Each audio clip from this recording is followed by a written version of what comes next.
Hello दोस्तों, मैं Aditya Kumar from the department of civil engineering. Welcome to the concept series of Techno Herald online classes. मैं आशा करता हूं दोस्तों कि आप अपना बहुत ही अच्छे से ध्यान रख रहे होंगे और अपनी तैयारी बहुत ही अच्छे तरीके से कर रहे होंगे। तो आज के इस वीडियो में मैं आपको design specifications of rotary island के बारे में समझाना चाहूँगा। ठीक है, होता क्या है कि लिखा बहुत जगह होता है, लेकिन इसको बहुत जगह अच्छे तरीके से ल्यूसिड फॉर्म में समझाया नहीं जाता है। तो as following our tradition, I will try to explain you the concept of rotary island in a very lucid form, ताकि आपको समझ में आ जाए।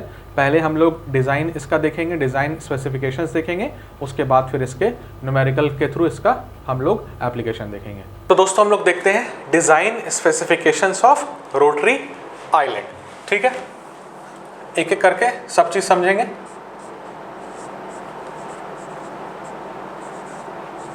डिज़ाइन स्पेसिफिकेशंस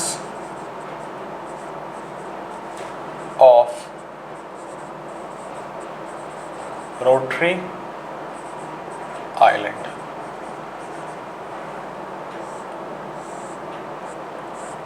ठीक है, देखिए पहला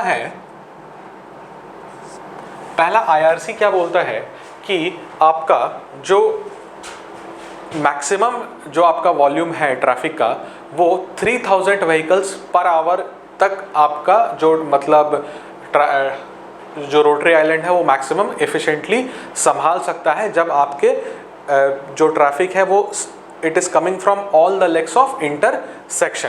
क्लियर है? देखिए मैं इसी बात को लिख देता हूं। IRC recommends that the traffic rotary can efficiently manage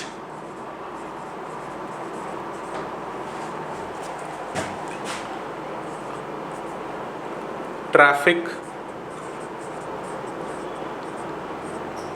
up to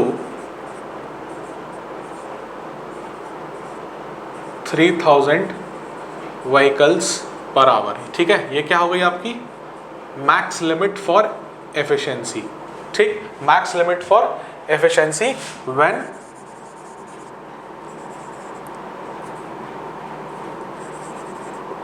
vehicles are entering from all the legs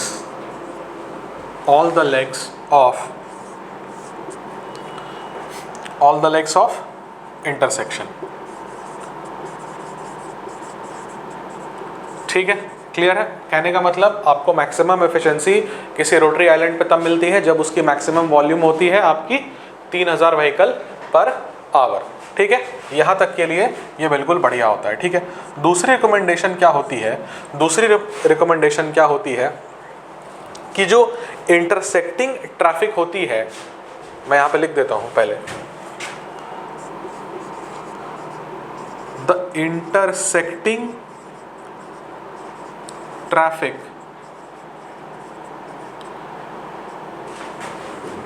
should be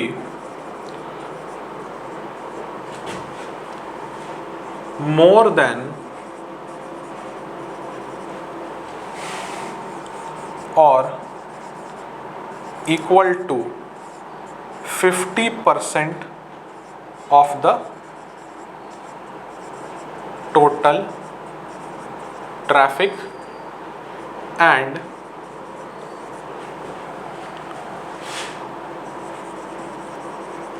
there should be at least 30% of fast turning vehicles मैं भी समझा दूंगा, घबराने वाली बात नहीं है। Fast turning vehicles, there should be at least 30% of fast turning vehicles of total traffic, कहने का मतलब कि जितनी भी ट्रैफिक आपकी जा रही है तो कम से कम 50% ट्रैफिक ऐसी होनी चाहिए जो इंटरसेक्टिंग फेज में हो, ठीक है, जहाँ पे इंटरसेक्शन पॉसिबल हो, तभी तो हम वहाँ पे बना रहे हैं ना रोटरी, ठीक है। इंटरसेक्शन पे आप बना रहे हैं तो जब तक 50% की भी इंटरसेक्शन नहीं है अगर आपकी गाड़ियों की, तो फिर बनाने का तो कोई मतलब ही नहीं हुआ, ठीक है। तो अदर वे आप उस तरीके से इसको सोच सकते हैं। और दूसरा रिकमेंडेशन क्या है कि जो फास्ट टर्निंग ट्रैफिक जो है वो एटलीस्ट 30% होनी चाहिए, then it makes sense, okay. तो ये दो इंपॉर्टेंट रिकमेंडेशंस हैं जो कि आपको ध्यान में रखने चाहिए जब आप रोटरी आइलैंड डिज़ाइन कर रहे हैं, ठीक है। दूसरा चीज़ इसमें क्या है, दूसरा चीज़ है इसमें आपके डिज़ाइन के जो एलिमेंट्स हैं, ठीक है, जैसे विड्थ हो गया आपका, लेंथ ऑफ आपका हो गया, मतलब इंटरसेक्शन हो गया कितना, अप्रोच विड्थ कितना होना चाहिए, विड्थ ऑफ वीविंग आपका कितना होना चाहिए, ठीक है। तो मैं एक एक करके आपको सब बताता हूँ। पहले उसके लिए डायग्राम को समझेंगे, उसके बाद हम लोग आगे बढ़ेंगे, ठीक है। 1 और 2 रिकमेंडेशंस हो गए हैं आपके।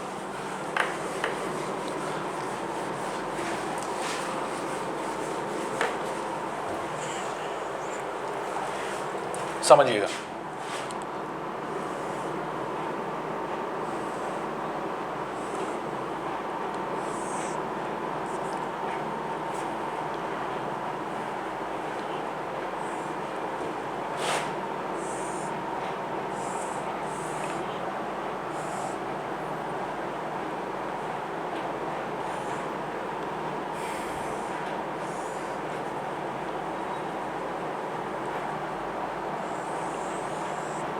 ठीक है, ये आपका एक 4 लेग्ड इंटरसेक्शन रोटरी आइलैंड है, ठीक है।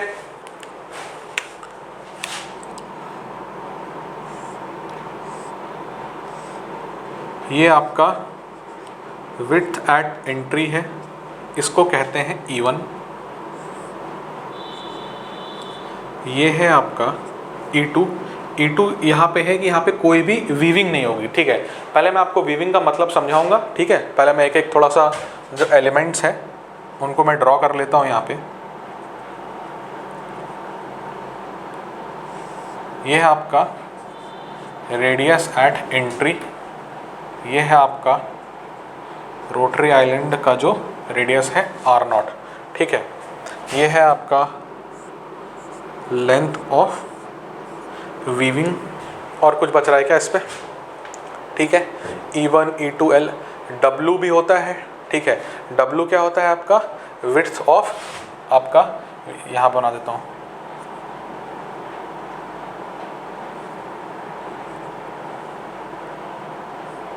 Width of weaving zone.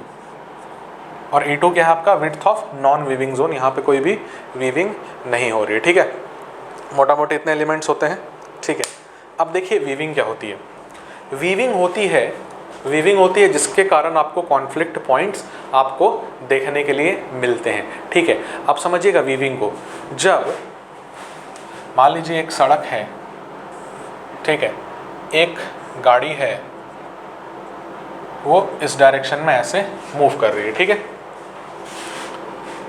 एक गाड़ी है इस डायरेक्शन में ऐसे मूव कर रही है, तो किसी कारणवश इस गाड़ी की जो मनोवर किया वो इस तरीके से किया, ठीक है। मतलब इसके पाथ को मतलब क्रॉस करते हुए अपने डायरेक्शन को वो कैच कर गया, ठीक है। तो हम लोग इस process of manoeuvrability of traffic को क्या बोलते हैं, इसको हम लोग कहते हैं वीविंग। ये गाड़ी वीव कर रही है, ठीक है। सिमिलरली अब आप इंटरसेक्शन पे देखिए कि यहाँ से गाड़ी निकली और यहाँ गई, यहाँ से गाड़ी निकली ऐसे घूमते हुए यहाँ गई, ठीक है। यहाँ से एक गाड़ी आई और इधर चली गई, तो एक इंटरसेक्शन पॉइंट बनेगा, एक कॉन्फ्लिक्ट पॉइंट बनेगा वहाँ पे, ठीक है। वो कॉन्फ्लिक्ट पॉइंट्स आपको देखने होते हैं और आपको बताने होते हैं कि किस तरीके से आप डिज़ाइन करेंगे कि वो आपके कॉन्फ्लिक्ट पॉइंट्स आपके अवॉइड होते रहे, ठीक है। तो जो E1 है, तो एक एक आपको समझ में आ गई वीविंग क्या होती है, ठीक है। अब हम लोग एक एक करके समझेंगे कि इसके एक एक एलिमेंट्स को। देखिए पहले E1 है, थर्ड पॉइंट है आपका E1, ठीक है। ये क्या है आपका, ये है width at the entry।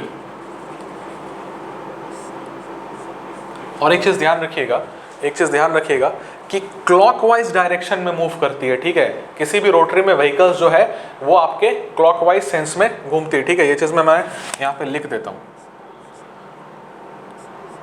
The vehicles move in clockwise fashion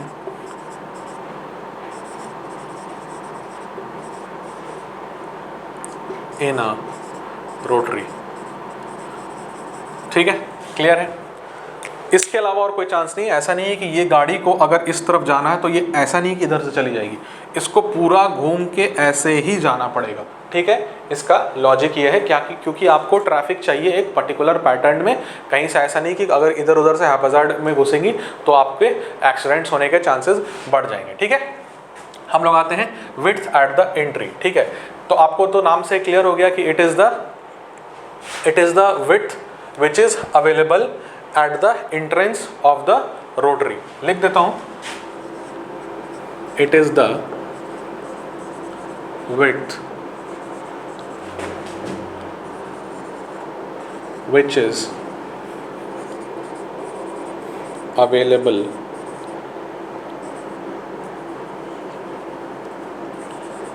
at the entrance of the rotary, ठीक है। इसमें एक और पॉइंट क्या है, its minimum value is 5 metre, even depends on width of approaching carriageway। समझिएगा, देखिए ये जो E1 है आपको ये पता चल रहा है कि E1 जो है ये आपका एंट्रेंस पे विड्थ है, और ये डिपेंड किस पे करता है, तो ये जो इस तरफ से आने वाली जो गाड़ियां हैं ये विड्थ है आपका, this is width of the approaching carriageway, ठीक है। तो ये E1 इस पे डिपेंड करेगा कि ये इस width of the approaching carriageway आपका कितना है, ठीक है। उसका एक टेबल भी है, वो मैं टेबल भी बना दूंगा यहाँ पे, ठीक है। लेकिन उससे पहले आप इस चीज़ को समझ जाइए। और जनरली जो क्या होता है, जनरली आप देखिएगा जब आप टेबल, पहले मैं टेबल बना देता हूँ फिर आप समझिएगा एक पॉइंट को मैं क्या बोलना चाह रहा हूँ, ठीक है। अप्रोच यहाँ बना देता हूँ,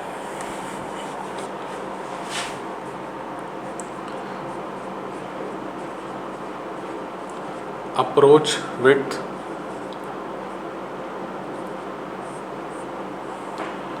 और यहाँ पे है E1,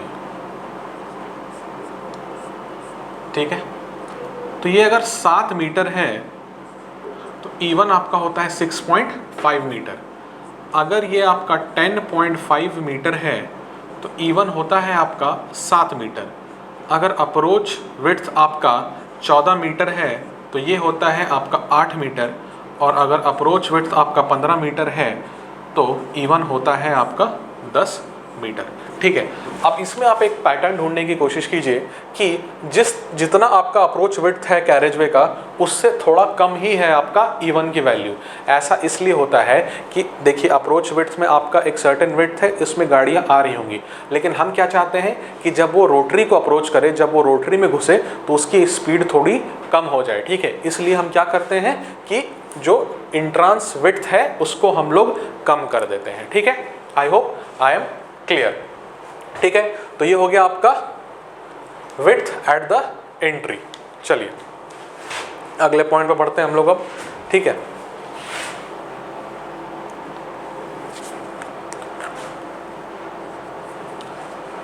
विड्थ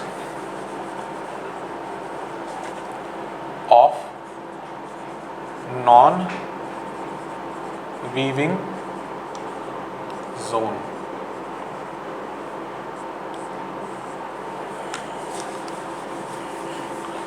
तो ये तो अपने नाम से ही क्लियर है, ठीक है ना। ये तो अपने नाम से ही क्लियर है, यहाँ पे आपको डायग्राम में दिखा देता हूँ, ठीक है। ये जो E2 है, यहाँ पे किसी भी तरह की वीविंग आपकी नहीं हो रही है, ठीक है। यहाँ पे किसी भी तरीके की वीविंग नहीं हो रही है, इसलिए हम इसको बोलते हैं width of non weaving zone, ठीक है।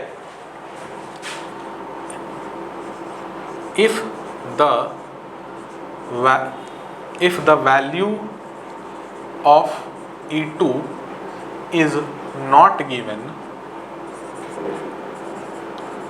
then we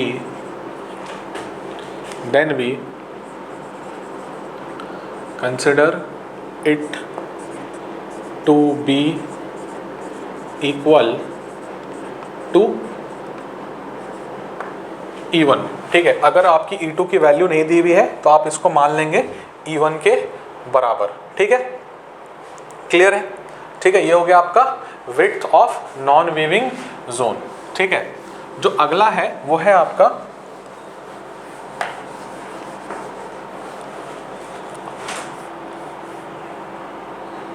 कौन सा था ये पॉइंट, चौथा, पांचवा, radius at the entrance.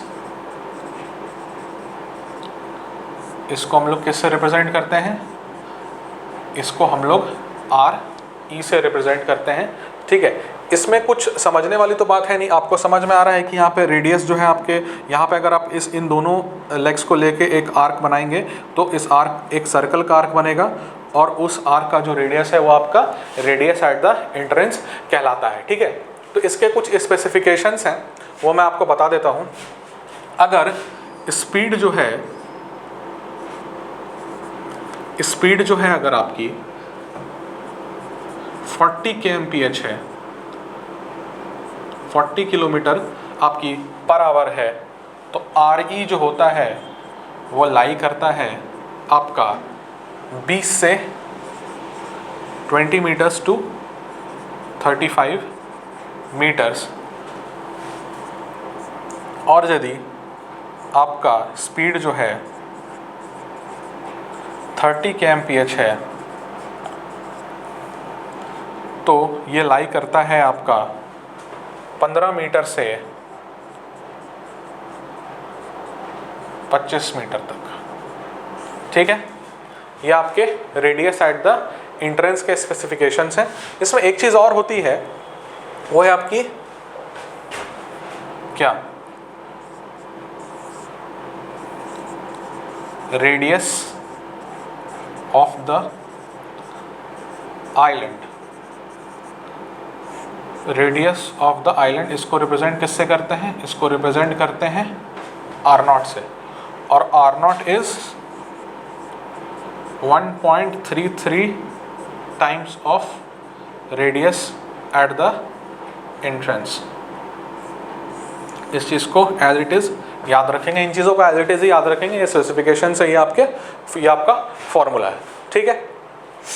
Clear है ये चीज़ें। चलिए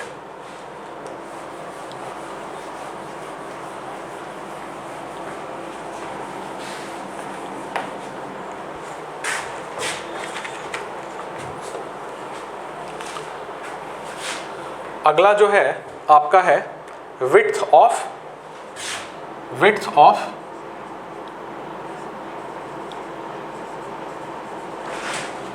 वीविंग जोन।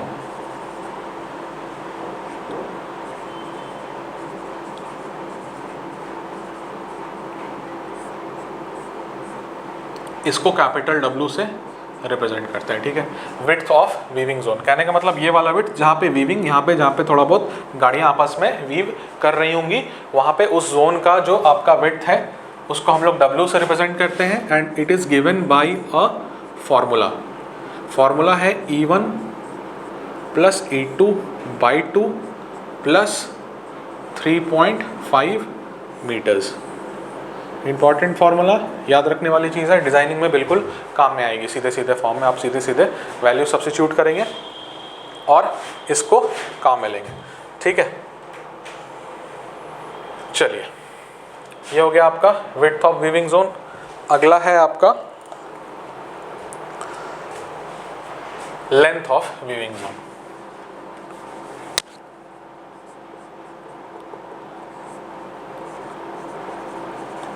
तो इसके लिए कोई फॉर्मूला नहीं है, इसके लिए आपके क्या है, स्पेसिफिकेशन है। इसको रिप्रेजेंट किससे करते हैं, कैपिटल एल से, ठीक है। If speed is equal to 40 kmph, speed अगर आपका 40 किलोमीटर्स पर आवर है, स्पीड अगर आपका 40 किलोमीटर्स पर आवर है, तो आपकी जो L की वैल्यू कहाँ से कहाँ तक लाई करेगी, L की वैल्यू आपकी लाई करेगी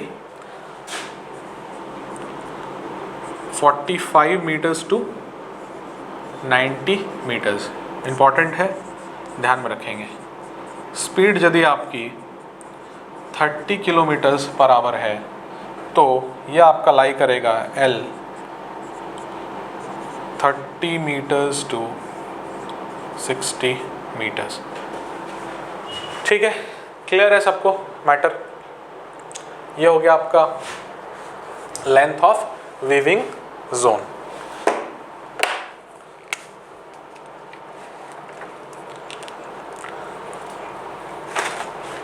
एक दो चीज़ें और हैं इसमें, वो देखते हैं। हाँ, पहले डिज़ाइन स्पीड के बारे में तो हमने बात ही नहीं की। देखिए,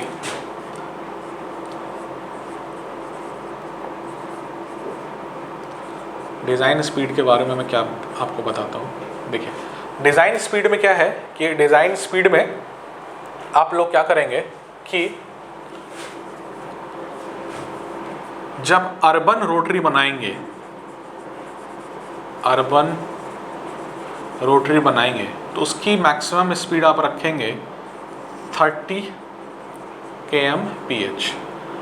जब रूरल रोटरी बनाएंगे, मतलब रूरल एरिया में अगर रोटरी बनाएंगे तो वो रखेंगे 40 kmph। ठीक है, ये हो गया। अब एक और है आपका coefficient of lateral friction.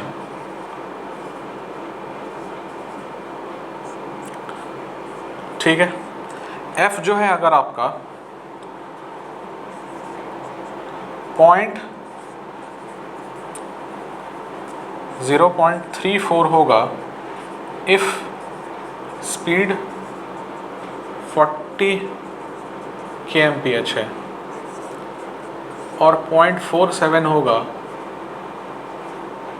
If speed आपका 30 kmph। ठीक है, आई होप आपको सब कुछ यहाँ तक समझ में आया है। ठीक है, सब कुछ क्लियर है। ठीक है, यहाँ तक। अब हम लोग बढ़ेंगे सीधा इसके वीविंग रेशियो और किस तरीके से इसका फार्मूला वगैरह कैलकुलेट होता है। ठीक है, चलिए। तो दोस्तों, design specifications of rotary island में जो है हम लोग एक बहुत ही इंपॉर्टेंट टर्म देखेंगे, वीविंग रेशियो। ठीक है,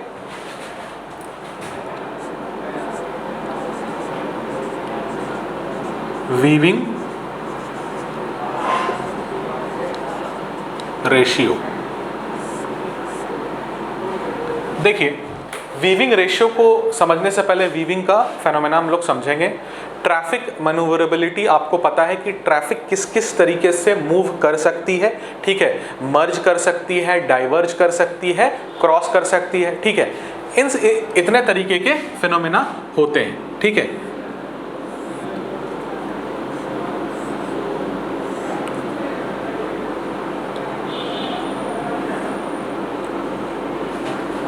मान लीजिए ये दो व्हीकल हैं।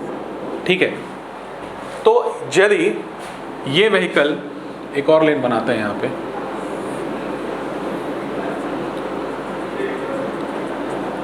तीन लेन है मान लीजिए यहाँ पे।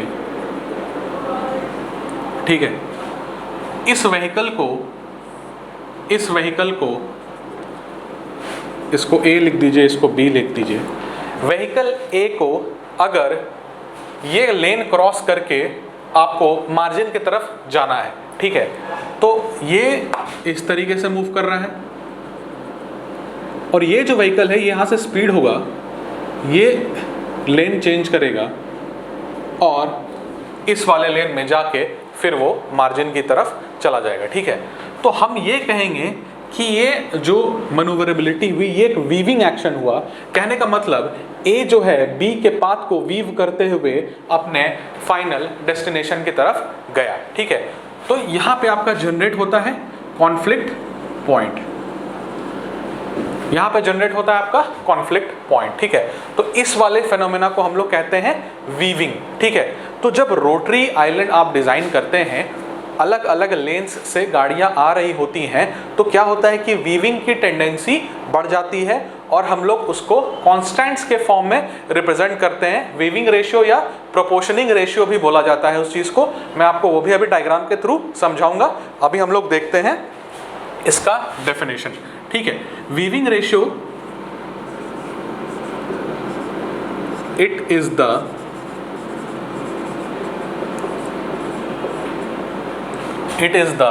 ratio of weaving traffic to the, ये ऐसे लिख दीजिए, weaving traffic with respect to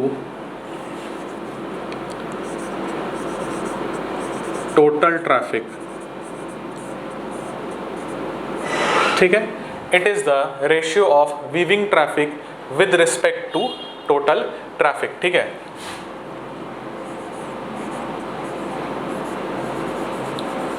it's value ranges between 0.4 to 1.0, ठीक है, करेक्ट है। चलिए देखते हैं।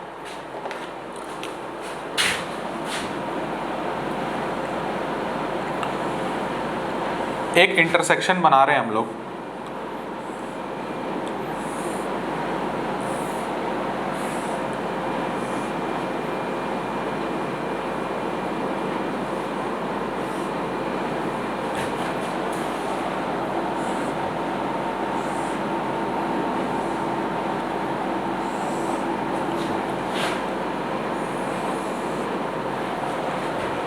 यहाँ पे हम लोग चार कॉन्स्टेंट्स डिफाइन करते हैं। चार कॉन्स्टेंट्स डिफाइन करते हैं, ए, बी, सी और डी, ठीक है। इसकी नेमिंग करते हैं 1, 2, 3 और ये 4। क्लियर है। अब देखिए किस किस तरीके के, मान लीजिए हम लोग लेन 4-1 को कंसिडर करते हैं, ठीक है।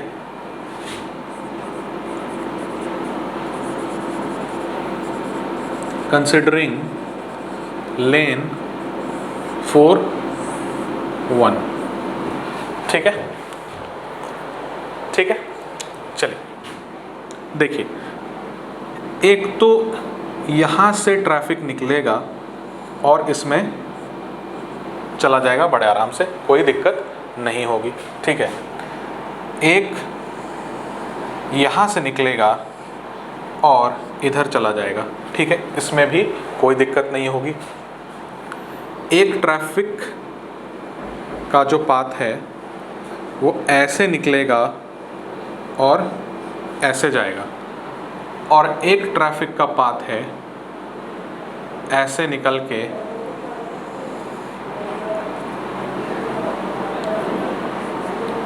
ऐसे जाएगा, ठीक।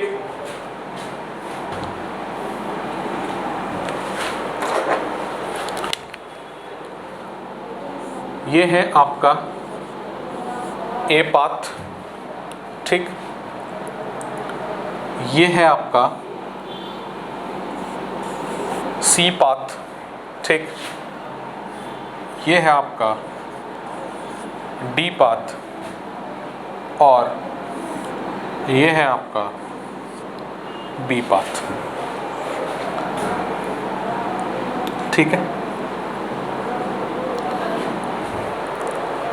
अब देखिए, इस डायग्राम को समझने से पहले आप ये समझिए कि ये जो 4 तरीके के पाथ फॉलो कर रहे हैं, जो 4 तरीके के लाइनें मैंने बनाई हैं, इसको कौन कौन से ट्रैफिक आपको फॉलो करेंगे, ठीक है। देखिए 4 और 1 को हमने कंसिडर किया है, तो देखिए 4 और 1 को कंसिडर किया है, तो यहाँ से ए, तो आपको अगर हम लोग वॉल्यूम को बोल दें V, तो ये हो जाएगा V41, मतलब traffic volume crossing from 4 directly to 1। तो एक ये आपका कुछ नहीं है, समेशन ऑफ आपका वो होता है ट्रैफिक वॉल्यूम्स, ठीक है। तो इसको लिखेंगे हम लोग V41। अब देखिए हम लोग को B को डिफाइन करना है, तो B को देखिए कौन कौन सा आपका लेन जो है ट्रैफिक आपके B को फॉलो कर सकता है। एक हो सकता है V42, एक हो सकता है V43, क्लियर है। एक हो सकता है 4 से निकला 2 में गया, और दूसरा आपका 4 से निकला और 3 में चला गया, ठीक है। तो B को ये फॉलो कर सकता है, ठीक है, ये वाला वॉल्यूम फॉलो कर सकता है। अब बात करेंगे C की, ठीक है। तो C की जब हम बात करेंगे, तो एक ये वॉल्यूम, एक ये ट्रैफिक वॉल्यूम आपका 3 से 1 की तरफ, तो V 3 से 1 की तरफ, और ये 2 से अगर 1 की तरफ कोई आ रहा है तो भी इसी पाथ को फॉलो करेगा, ठीक है। इसको हम लोग लिख सकते हैं V21, ठीक है। और जो D है, D तो आपको क्लियरली दिख रहा है, ये 3 से 2 की तरफ जा रहा है, V32। तो जिसको ये बात समझ में आ गई कि ये चीज़ हमने कैसे लिखी है, उसका रोटरी आइलैंड क्लियर हो गया, क्योंकि इसके बाद बस आपका फॉर्मूला एप्लीकेशन वाली चीज़ें बचती हैं, ठीक है। एक बार मैं फिर से आपको समझा देता हूँ, कभी कभी तकलीफ होती है ये चीज़ को समझने में, ठीक है। बेसिकली, और आप थोड़ा सा और लॉजिकली अगर देखना चाहिएगा तो आपको ये समझ में आएगा कि ये जो ट्रैफिक रूट्स हमने बनाए हैं, ये आपके हर एक लेन के लिए हो सकते हैं, ठीक है। हर एक वीविंग लेन के लिए हो सकते हैं। आपको पता है ये आपका वीविंग लेंथ है, तो वीविंग लेंथ है आपका 4-1 का वीविंग लेंथ हमने कंसिडर किया। इस तरीके से 1-2 का वीविंग लेंथ होगा, इसी तरीके से 2-3 का वीविंग लेंथ होगा, इसी तरीके से आपका 3 और 4 का भी वीविंग लेंथ होगा, ठीक है। तो होता क्या है कि जब आप 4 और 1 का अगर आप लेंथ की बात कर रहे हैं, वीविंग लेन की बात कर रहे हैं 4-1 की, तो उसमें आप देखेंगे कि कौन कौन सा ट्रैफिक रूट यहाँ से फॉलो होगा और कौन कौन सा ट्रैफिक रूट हमें दिक्कत दे सकता है। ये कॉन्स्टेंट्स उन्हीं को डिफाइन करते हैं। बस आपको ये चीज़ समझनी है, बाकी सारी चीज़ें they will fall on its place automatically. Okay, चलिए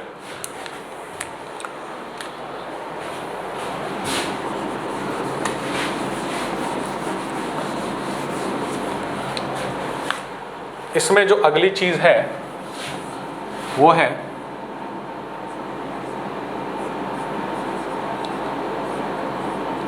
ट्रैफिक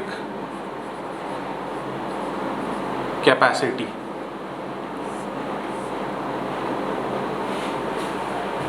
ट्रैफिक कैपेसिटी, ठीक है। तो जो ट्रैफिक कैपेसिटी होती है, इसमें 2 पॉइंट्स ध्यान देने वाले होते हैं। It should not be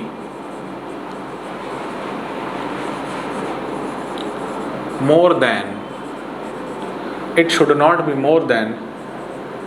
3000 vehicles per hour for a rotary island,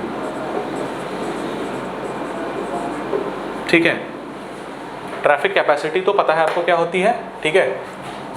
और दूसरी चीज़ है इट कैन बी कैलकुलेटेड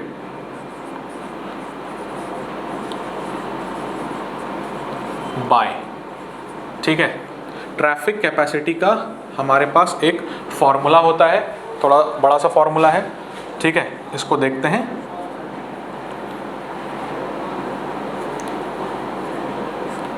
ये होता है आपका 280 × W, ठीक है। सारे नोटेशंस वही हैं जो डिज़ाइन स्पेसिफिकेशंस में मैंने आपको बता के रखे हैं। 280 × W 1 + E/, W, ठीक है,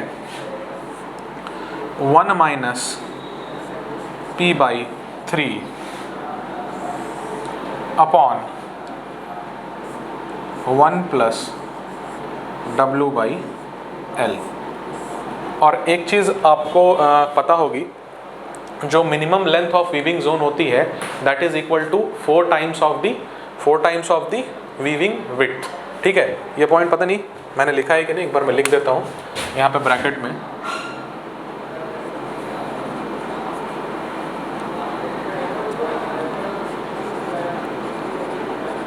minimum length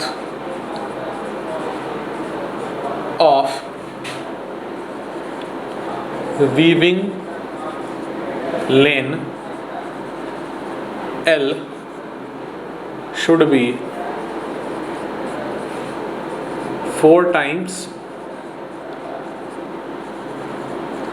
weaving width। Important है, ध्यान रखिएगा, ठीक है। फॉर्मूला क्लियर है। यहाँ पे एक चीज़ खाली आप देख लीजिए कि P क्या होती है, P क्या होती है, और P है आपकी वीविंग रेशियो, ठीक है। वीविंग रेशियो जो हमने यहाँ पे पढ़ी है, तो मैं आपको P यहाँ पे डिफाइन करूंगा। एक छोटी सी चीज़ है यहाँ पे E, तो ठीक है, तो E आप किस तरीके से डिफाइन करेंगे,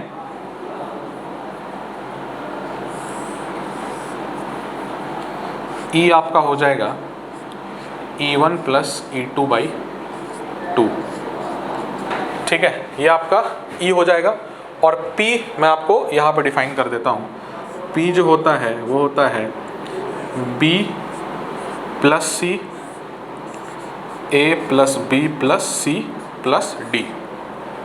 यही तो है ना आपका वीविंग रेशियो। ये आपका वीविंग ट्रैफिक है, ये आपका टोटल ट्रैफिक है। तो इस P को आप यहाँ सब्स्टिट्यूट करेंगे। और कौन सा P सब्स्टिट्यूट करेंगे, देखिए मान लीजिए यहाँ पे तो हमारे पास 4 लेन है, एक 4-1, एक 1-2, एक 2-3 और एक 3-4, यहाँ पे 4 लेन्स हैं।